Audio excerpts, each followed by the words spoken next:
എൻ്റെ എല്ലാ പ്രിയ കൂട്ടുകാർക്കും ഡോക്സ്റ്ററുടെ മിഷൻ LDC 2024 സ്വാഗതം. നമ്മളിവിടെ ഡിസ്കസ് ചെയ്യാൻ പോകുന്നത് ഇന്ത്യൻ ഭൂമിശാസ്ത്രത്തിൽ നിന്നും കഴിഞ്ഞ കുറേ വർഷങ്ങളായിട്ട് കേരള പേസ് ചോദിക്കുന്ന കുറേ ചോദ്യങ്ങളും അതിൻ്റെ അനുബന്ധ കാര്യങ്ങളുമാണ് നമ്മളിവിടെ ചർച്ച ചെയ്യാൻ പോകുന്നത്. നമുക്ക് ടോപ്പിക്കിലേക്ക് വരാം. ഓക്കെ, ശ്രദ്ധിക്കുക. ഇവിടെ ഒരു പ്രീവിയസ് ഇയർ ചോദ്യം കൊടുത്തിരിക്കുകയാണ്. ഇവിടെ ഉപദ്വീപീയ നദികളിൽ ഏറ്റവും നീളം കൂടിയ നദി ഏതാണ്? ഏവർക്കും അറിയാവുന്ന ഉത്തരം തന്നെയാണ്. ഉപദ്വീപീയ നദികളിൽ നമ്മുടെ ഇന്ത്യൻ നദികളെ രണ്ടായി ഡിവൈഡ് ചെയ്യാം. ഹിമാലയ നദികളുണ്ട്, ഉപദ്വീപീയ നദികളുണ്ട്. ഓക്കെ, ഹിമാലയത്തിൽ നിന്ന് ഉത്ഭവിക്കുന്ന റിവേഴ്സാണ് ഹിമാലയ നദികൾ. എന്നാൽ ഹിമാലയത്തെ ഡിപ്പെൻഡ് ചെയ്യാതെ പൂർണ്ണമായും മഴയെ ആശ്രയിക്കുന്ന നദികളാണേത് ഉപദ്വീപീയ നദികൾ. അപ്പോൾ ഹിമാലയൻ റിവേഴ്സിൽ മഴയെയും മഞ്ഞിനെയും ആശ്രയിക്കുന്നുണ്ട്. ഓക്കെ, അപ്പോൾ നോക്കിയേ, ഇവിടെ ഉപദ്വീപീയ റിവർ അതിൽ ഏറ്റവും നീളം കൂടിയ നദി ഏതാണ്? ഇവിടെ ചോയ്സിൽ മഹാനദിയുണ്ട്, ഗോദാവരിയുണ്ട്, കാവേരിയുണ്ട്, താപ്തിയുണ്ട്. ഇതിന് ഉത്തരം ഓപ്ഷൻ ബി ഗോദാവരിയാണ് ഒരു ഓപ്ഷൻ. ഓക്കെ, അപ്പോൾ ഉപദ്വീപീയ നദികളിൽ പെനിൻസുലാർ റിവേഴ്സ് എന്ന് പറയാം. അപ്പോൾ ഇന്ത്യ ഒരു ഉപദ്വീപാണ്. ആ ഉപദ്വീപിനുള്ളിൽ ഉത്ഭവിക്കുന്ന റിവേഴ്സാണ് ഉപദ്വീപീയ റിവേഴ്സ്. ഇപ്പോൾ പൂർണ്ണമായും മഴയെ ആശ്രയിക്കുന്നു. ഓക്കെ, ഇവ ചിലത് വേനൽക്കാല സമയത്ത് ചിലത് വറ്റിപ്പോകാറുണ്ട്. ഓക്കെ, അതവിടെ നിൽക്കട്ടെ. ഞാൻ പറഞ്ഞ പോയിന്റ് ഗോദാവരിയാണ് ഇവിടെ ഉത്തരം. ഓക്കെ, ഇന്ത്യയിലെ ഏറ്റവും നീളം കൂടിയ ഏറ്റവും നീളമുള്ള ഉപദ്വീപീയ റിവറാണ് ഇത് ഗോദാവരി. ഗോദാവരിക്ക് വേറെയും പ്രത്യേകതയുണ്ട്.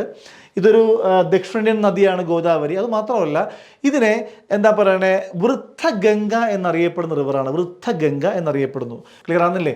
അത് ഗംഗയേക്കാൾ മുന്നേ ജന്മം കൊണ്ട നദിയാണ് ഗോദാവരി. അതുകൊണ്ടാണ് ഗോദാവരിയെ വൃദ്ധഗംഗ എന്നറിയപ്പെടുന്നത്. വ്യക്തമാകുന്നില്ലേ പോയിന്റ്? ഓക്കെ, ഇവിടെ ഗോദാവരി ഉത്ഭവിക്കുന്നത് എവിടെ നിന്നറിയാവോ? എവിടെ വെച്ചാൽ പശ്ചിമഘട്ടത്തിൻ്റെ ഭാഗമായി കാണപ്പെടുന്ന സഹ്യാദ്രി നിരകളുടെ വടക്കായി കാണപ്പെടുന്ന ത്രയംബക പീഠഭൂമിയിൽ നിന്നുമാണ് ഇത് ഉത്ഭവിക്കുന്നത്. ത്രയംബക പീഠഭൂമി. ഓക്കെ, ത്രയംബക പീഠഭൂമി അത് നാസിക് ജില്ലയാണ്. മഹാരാഷ്ട്രയിലെ നാസിക് ജില്ലയുടെ ഭാഗമാണ് ത്രയംബക പീഠഭൂമി. അവിടെ നിന്ന് ഉത്ഭവിക്കുന്ന റിവറാണ് ഇത് ഗോദാവരി.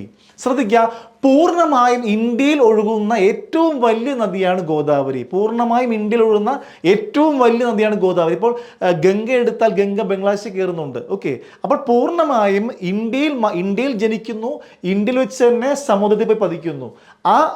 അങ്ങനെ നോക്കുമ്പോൾ ഏറ്റവും വലിയ നദിയാണേത് ഗോദാവരി എന്ന് വെച്ച് കഴിഞ്ഞാൽ. വ്യക്തമാകുന്നില്ലേ പോയിന്റ്? അപ്പോൾ വൃദ്ധഗംഗ എന്നറിയപ്പെടുന്ന റിവറാണ്.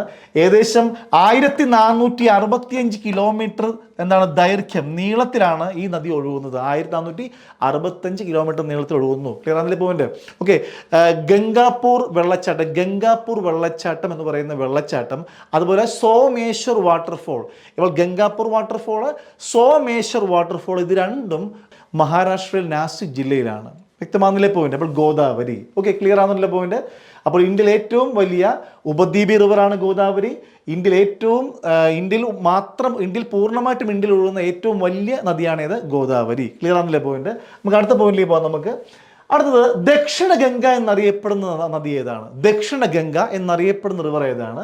ഓപ്ഷനിൽ മഹാനദിയുണ്ട്, കൃഷ്ണയുണ്ട്, കാവേരിയുണ്ട്, ഗോദാവരിയുണ്ട്. ദക്ഷിണ ഗംഗ, വൃദ്ധഗംഗ എന്നറിയപ്പെടുന്ന റിവർ ഗോദാവരിയാണ്. ഇവിടെ ചോയ്സിൽ ഉത്തരം എന്താണ്? കാവേരിയാണ്. ദക്ഷിണ ഗംഗ എന്നറിയപ്പെടുന്ന റിവറാണ് കാവേരി. ഓക്കെ, കാവേരി ദക്ഷിണ ഗംഗ എന്നറിയപ്പെടുന്നു. ക്ലിയർ? ഏകദേശം 800 കിലോമീറ്റർ നീളമുള്ള ദൈർഘ്യമുള്ള റിവറാണേത് കാവേരി. ക്ലിയർ? കാവേരി, തലക്കാവേരി എന്ന് പറയുന്ന ഒരു പ്രദേശം, അത് കർണാടകത്തിലെ കൂർഗ് ജില്ലയുടെ ഭാഗമാണ്. കുടക് അല്ലെങ്കിൽ കൂർഗ് ജില്ലയുടെ ഭാഗമാണ്. ആ ജില്ലയിൽ ബ്രഹ്മഗിരി റേഞ്ച് ഓഫ് ഹിൽസ്, നമ്മുടെ പശ്ചിമഘട്ടത്തിൻ്റെ ഭാഗമായ ബ്രഹ്മഗിരി റേഞ്ച് ഓഫ് ഹിൽസ്, അവിടെ തലക്കാവേരി എന്ന് പറയുന്ന സ്ഥലത്ത് നിന്ന് ഉത്ഭവിക്കുന്ന റിവറാണിത് ഈ പറയുന്ന കാവേരി നദി. വ്യക്തമാകുന്നില്ലേ പോയിന്റ്? ഓക്കെ, ഈ നദിയിലാണ് ഹൊഗനക്കൽ വാട്ടർഫോൾ, ഹൊഗനക്കൽ വെള്ളച്ചാട്ടം ഉള്ളത് ഈ നദിയിലാണ്.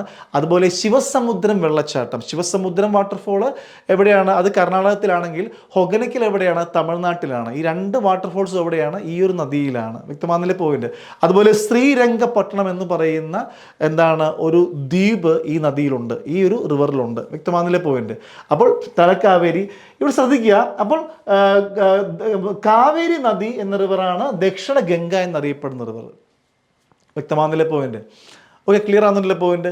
അപ്പോൾ ഈ ഒരു നദിയിലാണ് എന്താണ് ഗ്രാൻഡ് അണക്കെട്ട് എന്ന് പറയുന്ന ഇന്ത്യയിലെ ഏറ്റവും പഴക്കം ചെന്ന അണക്കെട്ടായ ഗ്രാൻഡ് അണക്കെട്ട്, അതിപ്പോൾ അറിയപ്പെടുന്ന പേര് അങ്ങനെയാണ്. ആ അണക്കെട്ട് ഈ നദിയിലാണ് സ്ഥിതി ചെയ്യുന്നത്. വ്യക്തമാകുന്നില്ലേ പോയിന്റ്? ഗ്രാൻഡ് അണക്കെട്ട്. ഓക്കെ ഓക്കെ അപ്പോൾ അടുത്ത പോയിന്റിൽ പോകാൻ നമുക്ക് ഇവിടെ ശ്രദ്ധിക്കുക. അടുത്ത പോയിന്റ്, പ്രസിദ്ധമായ ജോഗ് വെള്ളച്ചാട്ടം ഏത് നദിയിലാണ്? ജോഗ് വാട്ടർഫോൾ ഏത് നദിയിലാണ്? ജോഗ് വാട്ടർഫോൾ ഇന്ത്യയിലെ ഏറ്റവും പ്രധാനപ്പെട്ട ഉയരമുള്ള വെള്ളച്ചാട്ടമാണ് ജോഗ് വാട്ടർഫോൾ. അത് ഏത് റിവറിലാണ്? ഒന്ന് കമൻറ്റ് ചെയ്തേ. കബനിയാണോ, അതോ ശരാവതിയാണോ, അതോ ലൂണിയാണോ, നേത്രാവതിയാണോ? ഏത് നദിയിലാണ്? ഏത് നദിയിലാണ്? അത് ശരാവതി എന്ന റിവറിലാണ് ജോഗ് വാട്ടർഫോൾ. ശരാവതി റിവറിൽ കർണാടകത്തിലെ ഷിമോഗ ജില്ലയിലാണ് ഈ പറയുന്ന വെള്ളച്ചാട്ടം ഉള്ളത്. അതാണ് ജോഗ് വാട്ടർഫോൾ. ജോഗ് വാട്ടർഫോൾ എവിടെയാണ്? കർണാടകത്തിലെ ഷിമോഗ ജില്ലയിൽ ശരാവതി റിവറിലാണ് കിടക്കുന്നത്. വ്യക്തമാകുന്നില്ലേ പോയിന്റ്? ഓക്കെ, അപ്പോൾ പ്രധാനപ്പെട്ട വെള്ളച്ചാട്ടം ഞാൻ നേരത്തെ പറഞ്ഞല്ലോ, ഏതാണ്? ഗംഗാപൂർ വാട്ടർഫോൾ. അതെവിടെയാണ്? അത് ഗോദാവരി റിവറിലാണ്, നാസിക് ജില്ലയിലാണ്. അതുപോലെ എന്താണ് സോമേശ്വർ വാട്ടർഫോൾ എവിടെയാണ്? അതും നാസിക് ജില്ലയിലാണ്. എവിടെയാണ്? ഈ പറയുന്ന ഗോദാവരിയിലാണ്. അതുപോലെ ഹൊഗനക്കിൽ വാട്ടർഫോൾ എവിടെയാണ്? അത് കാവേരിയിലാണ്. അതുപോലെ ഞാൻ നേരത്തെ പറഞ്ഞല്ലോ, ഏതാണ്? പിന്നെ okay, marble waterfall. Marble waterfall എവിടെ നിന്നറിയാമോ? നർമ്മദ റിവറിലാണ്. ഓക്കെ, അപ്പോൾ മാർബിൾ വാട്ടർഫോൾ എവിടെയാണ്? മാർബിൾ വാട്ടർഫോൾ നർമ്മദ റിവറിലാണ്. അത് ജബൽപൂർ, മധ്യപ്രദേശിലെ ജബൽപൂർ ജില്ലയിലാണ് എന്താണ് ഈ പറയുന്ന മാർബിൾ വാട്ടർഫോൾ, ദൊന്തർ വാട്ടർഫോൾ എന്നറിയപ്പെടുന്ന ആ വാട്ടർഫോൾ. അപ്പോൾ ദൊന്തർ വാട്ടർഫോൾ തന്നെയാണ് മാർബിൾ വാട്ടർഫോൾ എന്നറിയപ്പെടുന്നത്. രണ്ടും ഒന്ന് തന്നെയാണ്. ഓക്കെ, അപ്പോൾ ശ്രദ്ധിക്കുക.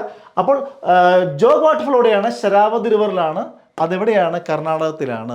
വ്യക്തമാകുന്നില്ലേ പോയിന്റ്? ഓക്കെ ഓക്കെ നമുക്ക് അടുത്ത പോയിന്റിൽ പോകാം. നമുക്ക് ശ്രദ്ധിച്ചാൽ ഇവിടെ ഹിരാക്കുഡ് അണക്കെട്ട് ഏത് നദിയിലാണ്? ഹിരാക്കുഡ് അണക്കെട്ട് ഏത് റിവറിലാണ്? ഓപ്ഷനിൽ ഗോദാവരി ഉണ്ട്, കൃഷ്ണയുണ്ട്, മഹാനദിയുണ്ട്, കാവേരിയുണ്ട്. ഇതിൻ്റെ ഉത്തരം എന്താണ്? മഹാനദിയാണ്. ഓക്കെ, ഹിരാക്കുഡ് അണക്കെട്ട് ഇന്ത്യയിൽ ഏറ്റവും നീളമുള്ള അണക്കെട്ടാണ് ഹിരാക്കുഡ് അണക്കെട്ട്. അതെവിടെയാണ്? മഹാനദിയിലാണ്. അത് ഒഡീഷയിലെ സാമ്പൽപൂർ ജില്ലയിലാണ്. അപ്പോൾ സാമ്പൽപൂർ ജില്ല, ഒഡീഷയിലെ സാമ്പൽപൂർ ജില്ലയിൽ മഹാനദിക്ക് കുറുകെ നിർമ്മിച്ചിരിക്കുന്ന അണക്കെട്ടാണിത്, ഈ പറയുന്ന ഹിരാക്കുഡ് അണക്കെട്ട്. ഏകദേശം 857 കിലോമീറ്ററോളം നീളത്തിലൊഴുകുന്ന റിവറാണിത്, നമ്മുടെ ഈ പറയുന്ന മഹാനദി എന്ന റിവർ. ഓക്കെ, മഹാനദി 857 കിലോമീറ്റർ നീളത്തിലാണ് ഒഴുകുന്നത്. ഇതിൽ നമ്മൾ ഈ കിലോമീറ്ററിന് ഡിഫറൻസ് ടെക്സ്റ്റിലൊക്കെ ഉണ്ടാവും. അതൊരു അപ്രോക്സിമേറ്റ് ഫിഗർ ആണ്. കൃത്യമായിട്ട് പല ടെക്സ്റ്റിലും പല ഫിഗറാണ് നടക്കുന്നത്.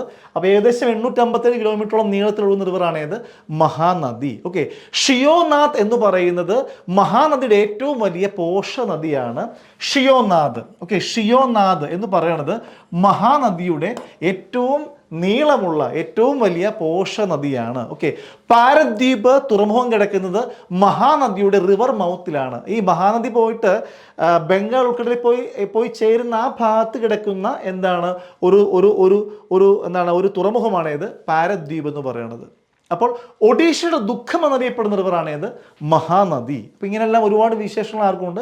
ഈ മഹാനദിക്കുണ്ട്. ക്ലിയർ ആണെന്നില്ല പോയിന്റ്? ഒരുപാട് പോയിന്റ്സ് എവിടെ നിന്നുണ്ട്? ഈ മഹാനദിയുടെ ഭാഗത്തുനിന്നുണ്ട്. ക്ലിയർ ആണെന്നില്ല പോയിന്റ്?